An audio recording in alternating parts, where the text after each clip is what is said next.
Le Covid-19 et la période de confinement qui a suivi, vous le savez, ont donné lieu à un exode massif des citadins vers la campagne. Certains y auraient pris goût, dit-on. Alors, on se pose ce matin cette question entre métropole et campagne. Les villes de taille moyenne sont-elles les grandes gagnantes de cette crise sanitaire ? Je vous propose de partir à Cahors, à la rencontre de son maire, à qui nous poserons cette question. Bonjour Jean-Marc Wessous-Fort.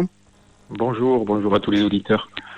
Merci beaucoup d'être avec nous ce matin. Je précise qu'en plus d'être maire de Cahors, vous êtes aussi le président des élus d'Occitanie, ce qui vous donne du recul supplémentaire. Alors, avant d'entrer dans le vif du sujet, vous allez nous dire comment votre ville et ses quelques 20 000 habitants, les Cadurciens, sont sortis de ces 2 mois de confinement. Autrement dit, comment votre ville a été impactée par la crise ?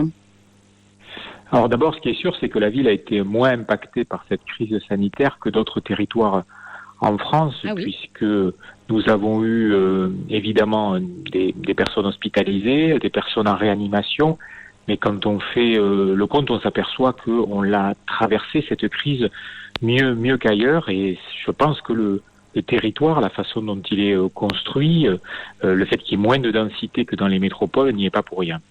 Ah oui, donc ça c'est d'un point de vue sanitaire, vous êtes le Lot plutôt épargné en dépit de la zone rouge qui vous avait marqué au fer.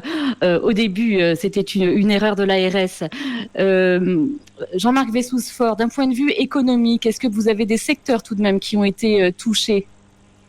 Alors c'est un peu tôt évidemment pour tirer un bilan. Ce qui est sûr, c'est que notre territoire est d'abord composé de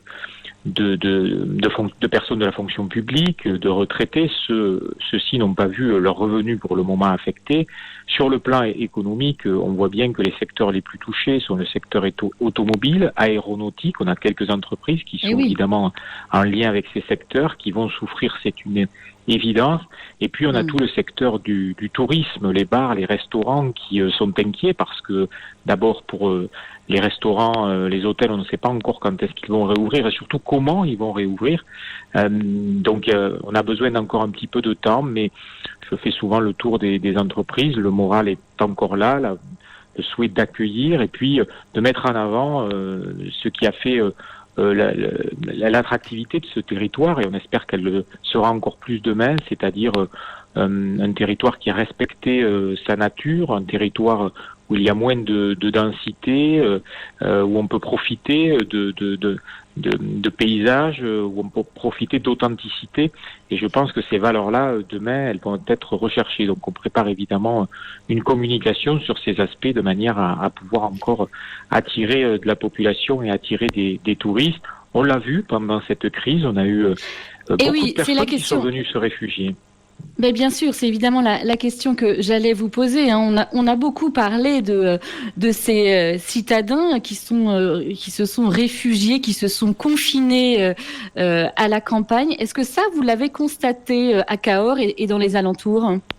Alors, on l'a constaté très précisément, puisque l'INSEE a réalisé une petite étude à partir de données d'opérateurs de téléphonie qu'on connaît bien, et on a pu constater qu'il y avait eu une augmentation de la population de 6% entre la semaine précédant le confinement et la semaine suivante. Donc oui, il y a beaucoup de personnes de l'extérieur qui sont venues se confiner, se disant sans doute que le confinement serait moins dur à supporter dans nos zones que évidemment dans des grandes métropoles.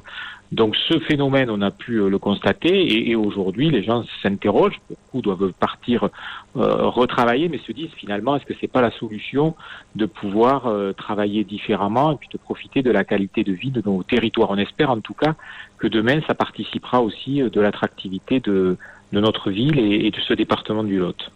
Ça veut dire quoi, Jean-Marc Wessous-Fort ? Je rappelle à ceux qui nous rejoindraient que vous êtes le maire de Cahors. Vous y croyez, vous, à l'idée selon laquelle les villes moyennes puissent constituer une sorte de troisième voie entre métropole et campagne ? Alors oui, j'y crois beaucoup. D'abord parce qu'on voit bien les difficultés auxquelles sont confrontées les métropoles. Avec cette densité extrêmement forte. D'abord la question de la congestion, les problématiques de pollution, les problématiques d'insécurité. Et donc ce développement des métropoles qui a été très très important, Je rappelle que l'aire urbaine de Toulouse accueille chaque année la population de Cahors. Elle a ses limites et je crois au contraire qu'il faut que le développement puisse s'appuyer sur nos villes, qu'on a souvent appelées des villes moyennes. Moi, je les appelle plutôt des villes d'équilibre, qui ont ce cadre de vie exceptionnel, mais qui n'ont pas que ça, qui ont aussi des équipements, des services qui sont performants. Je pense aux équipements culturels, la politique, la richesse culturelle de Cahors n'a pas grand-chose à envier, me semble-t-il, aux métropoles. Je pense à ces infrastructures en termes de sport. Je pense aussi à l'accueil en petite enfance. Nous, très concrètement, aujourd'hui, nous avons 86 places d'accueil d'accueil possible en petite enfance pour 100 habitants, alors que on constate que cette moyenne dans le reste du territoire n'est que de 56. Donc on a ces services, on a vu aussi les services en termes de santé, on avait souvent un peu décrié ces hôpitaux de proximité.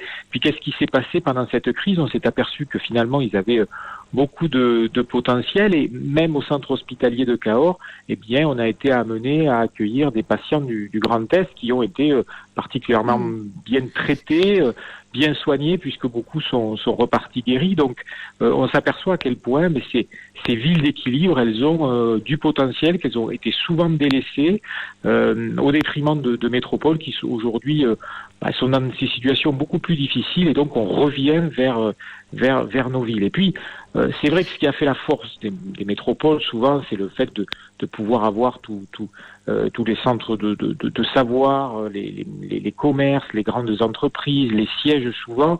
Et aujourd'hui, on travaille peut-être aussi, je l'espère, différemment. Le confinement nous a obligés à travailler par visioconférence, faire du télétravail. Tout le monde s'est approprié aussi ces outils que sont, je sais pas moi, pas citer de marque, mais Zoom, Teams, Starleaf, Skype, tous ces éléments-là, aujourd'hui, on se les est appropriés. On s'est aperçu que finalement, ça demandait quelques efforts. Je dis pas que c'est parfait, mais que on pouvait certainement éviter beaucoup de déplacements en kilomètres, et qu'on n'était pas forcément obligé d'habiter, de travailler sur la métropole. On pouvait aussi profiter d'un cadre de vie et puis réussir à travailler différemment. Donc je veux croire que demain, nos villes d'équilibre auront effectivement une carte à jouer, et que cette crise finalement participera de leur attractivité. Une carte à jouer pour ces villes moyennes que vous qualifiez d'équilibre, c'est ça, hein, vous dites le défi pour demain, indépendamment de la crise. Jean-Marc Wessous-Forst, c'est quoi les défis que vous avez, vous, ville moyenne? Parce que malgré tout, même si vous nous faites un beau plaidoyer pour Cahors, on entend tout de même souvent parler de la déprise des villes moyennes, de leurs difficultés pour exister, pour animer leur cœur de ville. Oui, on voit bien que certaines villes moyennes, et ça a été le cas de Cahors, ont souvent souffert dans leur centre historique, en fait, parce que c'est toujours plus facile d'artificialiser les sols, de construire en périphérie, et donc l'étalement urbain a apporté souvent une atteinte forte à nos centres-villes. Et pourtant, lorsqu'on regarde nos villes, on s'aperçoit qu'elles ont un atout qu'ils ne retrouvent pas forcément ailleurs, c'est leur richesse patrimoniale. Et moi, j'ai toujours considéré que ça devait être le support de notre développement. Et pour cela, nous avons mené dans nos villes, et il y a un plan qui accompagne cela, une reconquête de nos cœurs d'agglomération. Cahors s'était positionné très tôt sur cette stratégie. Pourquoi? Parce que c'est le plan d'action cœur de ville. Pardonnez-moi, le plan d'action cœur de ville. On s'aperçoit que nos centres historiques, ça fait partie de l'histoire de notre pays. Quelqu'un disait que les centres-villes, c'était les visages de la France, sa mairie, son église, ses bâtiments administratifs. Lorsqu'on va visiter une ville dans un pays à l'étranger, qu'est-ce qu'on cherche? La plupart du temps, on va chercher le centre-ville, le centre historique. Et donc, force est de constater que nous avions un peu abandonné nos centres anciens, nos centres historiques, et pourtant ce patrimoine-là, il fait partie de nos valeurs, il fait partie de notre histoire. Et demain, je pense qu'on aura de plus en plus besoin de se ressourcer, de retrouver ses racines dans ce monde qui est aujourd'hui finalement très mondialisé. Il s'est retrouvé en fait très uniforme. On a l'impression de partout retrouver les mêmes entrées de ville, on consomme la même culture, parfois la même alimentation. Et je crois que demain, on aura besoin de cette diversité, de faire sens, de raconter une histoire, et on la retrouvera forcément dans notre centre-ville, nos centres historiques qui ont une histoire extraordinaire, qui ont encore des bâtiments. À condition d'en avoir une, car c'est vrai que vous, à Cahors, vous avez du patrimoine. C'est pas le cas de toutes les villes moyennes. En revanche, pardonnez-moi, vous nous le dites, c'est ce que je comprends, il faut changer les règles du jeu qui ont beaucoup consisté à les construire ailleurs, hors des villes, ces grandes surfaces. C'est ça que vous dites ? Pendant beaucoup d'années, on a presque incité au développement urbain. La fiscalité en périurbain est beaucoup plus avantageuse qu'elle ne peut l'être dans nos centres-villes. On a développé des réseaux sans finalement faire payer tout l'impact et tout le coût. Je pense au réseau électrique, je pense au réseau de voirie. On voit bien les limites aujourd'hui de ce développement urbain, c'est que à la fois il a consommé beaucoup d'espace, notamment agricole, notamment des espaces naturels, et il a abandonné tout un tas de villes qui avaient du bâti, qui avaient du patrimoine. C'était évidemment plus difficile de restaurer, de rénover, plutôt que de faire de la construction neuve. Et pourtant, ce patrimoine-là, il faut être en capacité de l'entretenir, non pas comme un musée, mais d'être en capacité de le faire vivre. Donc oui, je plaide pour un développement urbain qui soit différent de ce qu'il a été sur ces dernières années, qui respecte le bâti tel qu'il a été construit pendant des années. Un bâti d'ailleurs qui a des performances qu'on néglige souvent. Nous, on a beaucoup travaillé sur la performance énergétique du bâti ancien pour s'apercevoir qu'il était bien meilleur, par exemple, que les bâtiments des années 60 ou 70, qui pour la plupart du temps sont des passoires énergétiques. Donc je pense que demain, il faut revoir effectivement notre mode de développement urbain. Et comment vous associez, ça sera ma dernière question, les Cadurciens à cette problématique ? Eh bien, il faut leur faire toucher du doigt à quel point ce patrimoine est une richesse, à quel point il fait sens. C'est le patrimoine bâti, évidemment, pas souvent patrimoine médiéval de Cahors, mais c'est aussi le patrimoine alimentaire. On oublie parfois les produits, la façon de les travailler. C'est le patrimoine végétal qu'on oublie souvent. Les paysages sont un élément d'attractivité formidable. Et pour cela, bien, il faut développer des animations, les faire participer. Et moi, je vois chaque fois qu'on organise des sensibilisations au patrimoine, je le fais régulièrement à travers des animations qui peuvent, par exemple, être une mise en bouche du patrimoine. Tous les jeudis, on se retrouve pour visiter un élément du patrimoine, prendre un petit temps ensuite partager.